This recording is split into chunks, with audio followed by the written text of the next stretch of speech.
Hey, how's it going, everybody? So I want to show you something real quick. The difference between GUI-based CMSs and code-based CMSs. Now, everybody has different opinions on this, but I'm going to give you my opinion. I think this is the right opinion, and we'll go through it very quickly. So essentially, the two differences between them, and I'm going to show you two different examples. This is Dato CMS. This is their default marketing template. And this is our turbo stock template. They're very, very similar, but they're like the best in class, or at least we like to think they're the best in class between Dato and Sanity. Now, Dato is a GUI-based CMS. And what do we mean by GUI-based? Well, let me show you. It means when you start building schema and when you start building your content models, which is what you enter your data into, you have to drag and drop them. So for example, I can throw a piece of text in here. I can say it's a single line string, a multiple paragraph text, or some structured text, right? They all have their own proprietary way of doing it. So this applies to every single headless content management system. It's not just Dato. It's not just Sanity. This applies to Contentful. This applies to Prismic. Prismic has a weird one. They're kind of halfway between the two, but we'll ignore Prismic. But all of these have some form of kind of like data structure where you can pull, drag and drop items inside of them, apart from Sanity. Another one on this is Payload as well. Payload also does this where it's code-based because they basically just copied Sanity's homework. Anyway, going through the fields here. So you have your text, your modular content, your media. All of these are unique for every single system. And when you click them, you can drag them in. You can press single line string. And I'm going to say, oh, this is the title of the page. Okay. Now, some of them will have localization on. Some of them won't. There will be different validation. So you can see the validation here. And this is a very important one because we're going to come back to this in a second. But validation is essentially the way that you actually validate the field. And it might sound simple, you know, oh, okay, it might be nice and easy. But what happens if you, for example, need to match a specific pattern? And some of these do support it. Some of them say, you know, URL, email, custom format. And this is where it starts usually going to regex.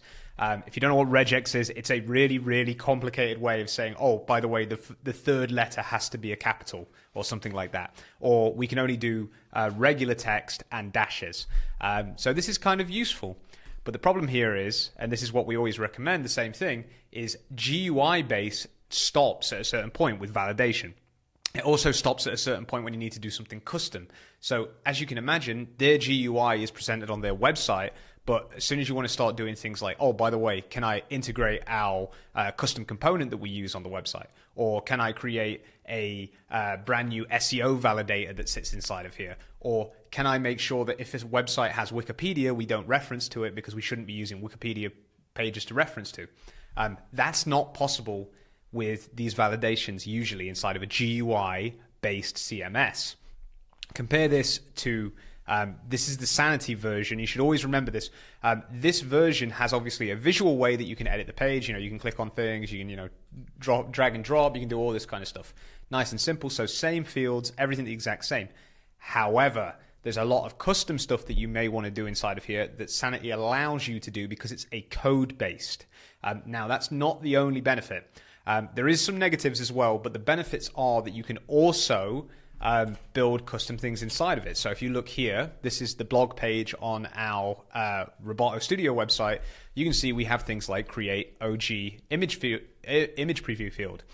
The reason why we use that is because I don't want to have to create a brand new image every time I push things to Sanity Exchange. I just use the OG image field that we've built to generate a very purposefully built image with all the text and all the data and a generated cat on there. So it means that every single time we publish something to Sanity Exchange, we're doing it in a fraction of the time. And the idea, you'll hear this again and again, but the reason why we love code-based CMSs is because you get this progressively better and better and better kind of gains in publishing and what's the word that they use? They use content velocity. That's the word that we're looking for.